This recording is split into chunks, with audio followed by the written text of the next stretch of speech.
Hello, je suis ravie de vous retrouver pour cette nouvelle vidéo qui sera consacrée, comme vous l'aurez vu dans le titre, aux sagas que j'ai décidé d'abandonner en 2024. J'ai pas tout abandonné d'un coup, c'est plutôt... Il y en a où ça a été sur le long terme. Vous voyez, il y en a, je me souviens plus du tout des premiers tomes et j'ai pas envie de les relire. Donc ce sera tout simplement des sagas abandonnées parce que j'ai mis trop de temps entre chaque tome. C'est pour ça que maintenant j'essaye de lire mes tomes beaucoup plus rapprochés qu'avant. Il y en a, c'était un genre que je lisais à l'époque, que je lis beaucoup moins. Il y a beaucoup de young adult dans tout ce que je vais abandonner parce que forcément c'est ce que je lis le moins, de jeunesse également. Donc voilà, il y a plusieurs raisons, vous allez voir. Je crois, il me semble bien si j'ai bien compté, qu'il y en a 9 dont je vais vous parler aujourd'hui. Il y en a qui datent, hein. Vraiment, moi j'ai vraiment une grosse liste de sagas en cours. Je ne peux même pas vous dire le nom, la honte. Mais du coup il y en a qui datent de mon tout début sur Bookstagram, qui commence à dater de fin 2019. Donc ça commence à dater. Donc on va passer dans tout ça. Je vais pas vous refaire les résumés parce que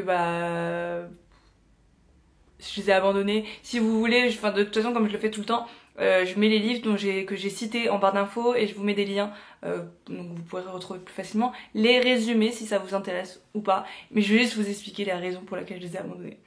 Alors on commence avec la première qui est Anne de Green Gables. Je sais que je peux pas faire que des amis. Non mais en vrai j'avais beaucoup aimé le tome 1 à l'époque.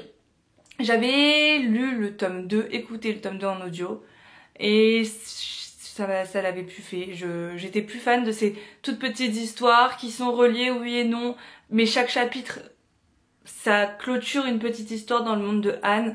Et ouais, je sais pas, j'arrive pas forcément à m'attacher à Anne, j'arrive pas à m'attacher aux autres personnages, je suis pas à fond dedans, enfin c'était juste quelque chose que je voyais passer, mais j'arrivais pas à rentrer dans le monde de Anne, et ça me... ouais, je sais, ça me saoulait en fait, donc j'ai juste décidé de ne pas continuer, de ne pas lire le tome 3, surtout qu'il y a quoi, il y a... là j'en ai mis 4, mais depuis ils sont tous sortis, 7 tomes, j'en sais rien, puis après il y a Anne plus tard.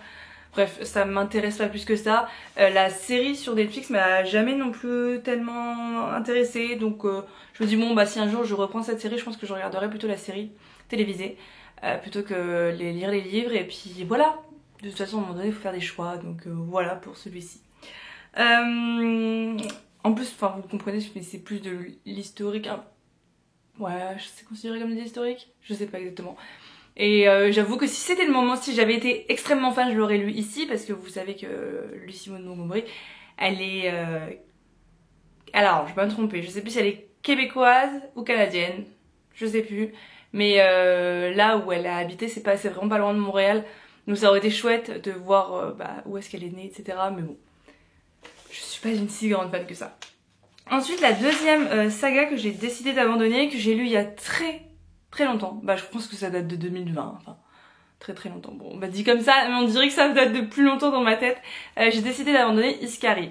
Même si j'avais de Kirsten Ciccarelli, qui a d'ailleurs écrit là il y a peu The Crimson Moss, qui me donne beaucoup plus envie que sa trilogie Iskari. Donc il y avait des dragons, j'avais beaucoup aimé le tome 1 à l'époque. Et j'ai jamais enchaîné sur le tome 2. C'était un peu l'histoire de ma vie, ça l'est toujours. Un peu moins, mais ça l'est toujours. Et j'ai jamais ressenti l'envie de continuer, surtout que il me semble qu'il y avait une fin dans ce tome 1. Et je crois que le tome 2 on suivait d'autres personnages.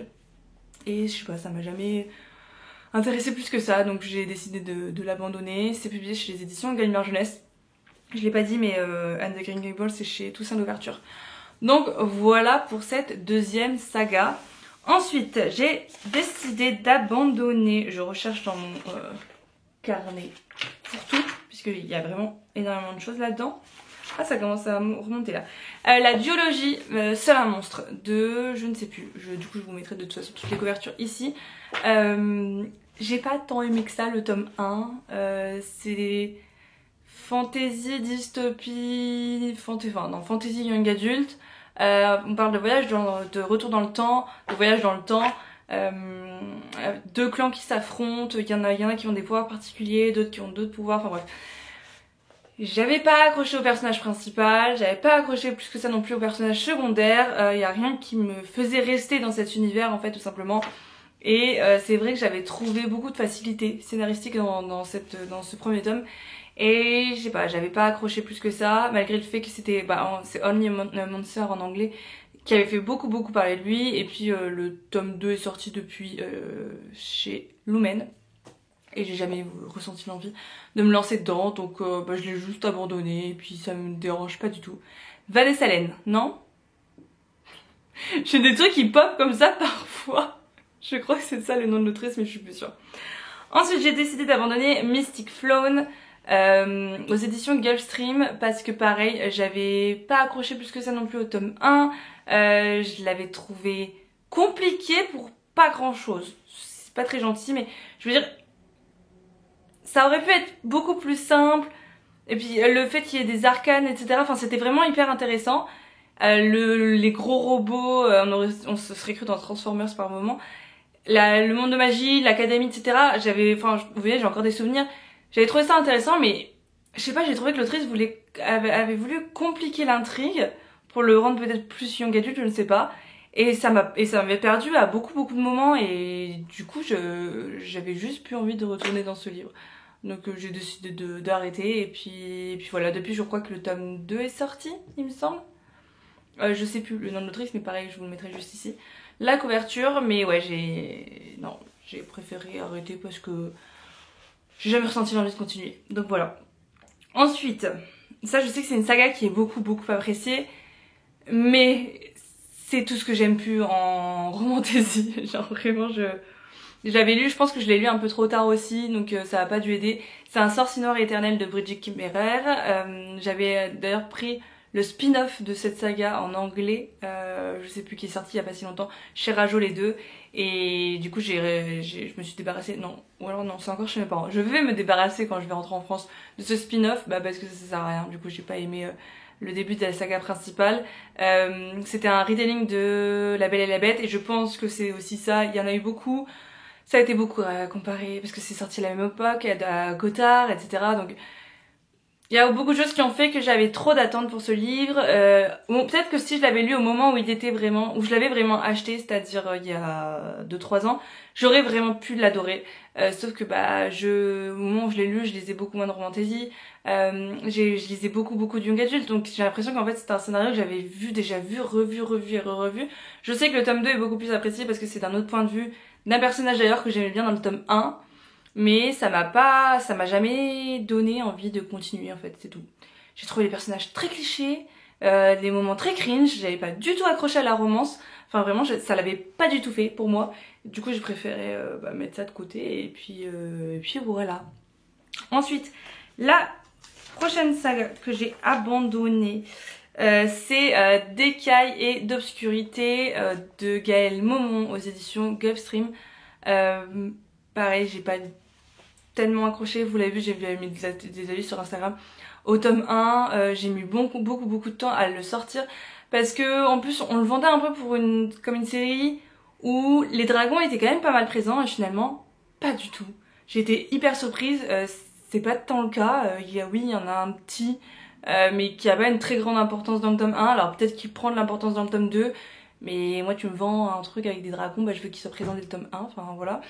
J'avais pas accroché au personnage principal, la fille j'avais pas du tout accroché à son caractère, et l'intrigue en soi, ouais, j'étais pas fan non plus de la plume, donc voilà, y a rien qui faisait que j'avais envie de le continuer.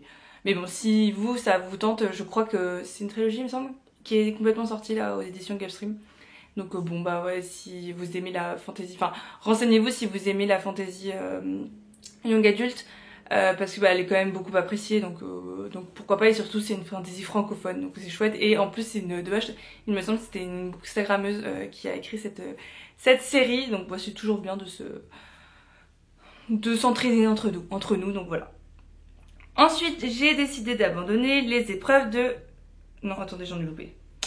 La Fille Renard et la merveilleuse boutique sur pattes. Alors ça c'est parce que j'avais beaucoup d'attentes. Moi je m'imaginais un petit Nevermore, vous voyez, parce qu'il était quand même plus petit.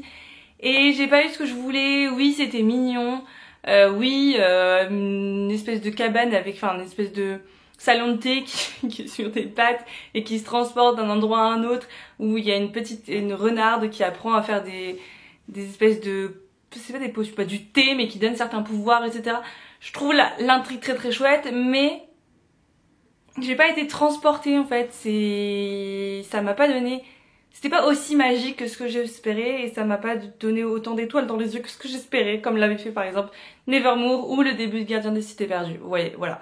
Moi c'est vraiment ce genre de ressenti que je veux ravoir dans mes livres de jeunesse, et j'en ai plus trop. Donc peut-être que c'est parce que je vais devoir mettre de côté le jeunesse, j'en sais rien, ou peut-être que c'était juste ce livre qui était pas fait pour moi, je sais pas, même si ça avait tout pour me plaire. J'ai passé un bon moment, mais j'aurais voulu passer un excellent moment. Voilà, du coup j'ai pas voulu continuer la suite. Ensuite j'ai abandonné les épreuves de la Reine Soleil aux éditions... Attendez... Michel Lafon, je crois. Michel Lafon, que j'ai découvert ici, donc à Montréal, qui est sorti qui est sorti cette année, je sais plus. Bah, du moins le tome 2 vient de sortir, il me semble.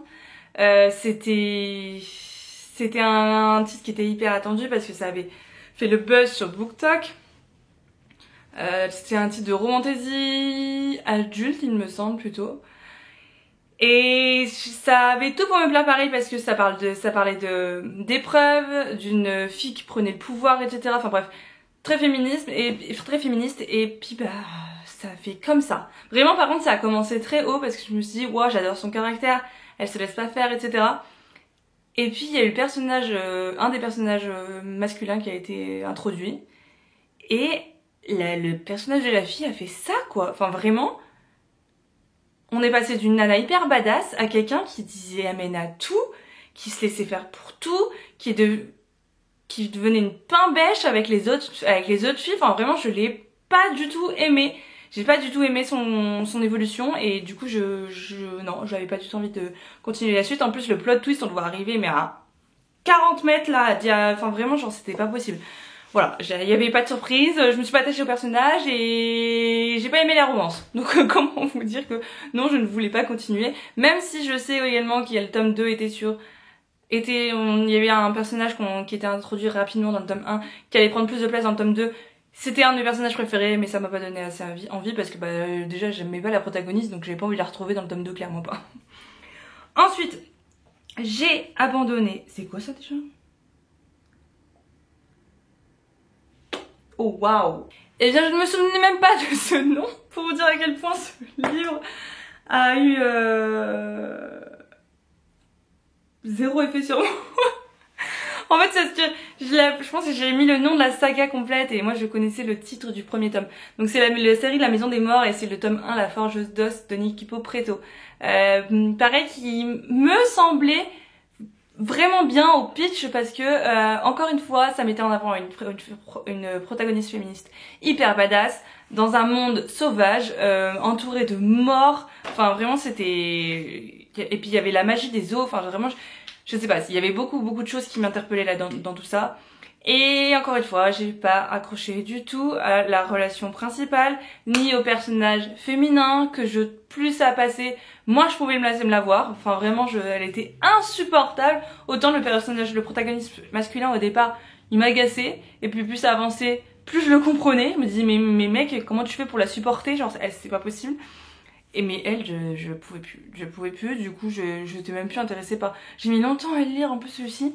Bon après il fait quand même 600 pages, 500-600 pages, je sais plus exactement. Le tome 2 est sorti du coup depuis, c'est aux éditions Lumen, donc si ça vous tente. Mais non.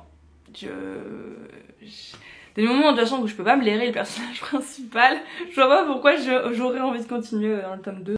Bon bah voilà pour cette vidéo qui est ma foi plutôt courte. Je pensais que j'en avais un peu plus, mais en fait pas tant que ça, bon ça va.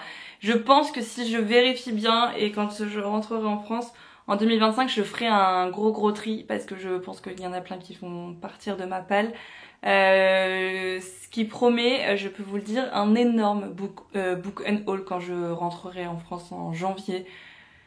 Je pense que ça va être une vidéo dédiée, parce que je vais enlever énormément de livres que je vais envoyer soit chez Gilbert Joseph, soit que je mette en vente sur Vinted, ou alors d'autres que je mettrai directement en boîte à livres dans la ville de mes parents. Je verrai un peu, mais je sens que je vais faire un tri énorme parce que mes goûts ont évolué en l'espace d'une ou deux années, donc au moins ça me permettra de me faire de la thune pour m'acheter d'autres livres qui me correspondront beaucoup plus. Et puis de toute façon j'ai déjà fait, vous le savez, j'ai déjà fait une petite wishlist de retour en France, donc je sais que j'aurai de quoi faire avec toutes ces nouveautés qui seront sorties d'ici là. Donc voilà, n'hésitez pas vous à me dire en commentaire les sagas que vous avez abandonnées, si peut-être on en a en commun, je ne sais pas. Et puis moi je vous fais de très gros bisous et je vous retrouve demain pour une nouvelle vidéo. Bye bye!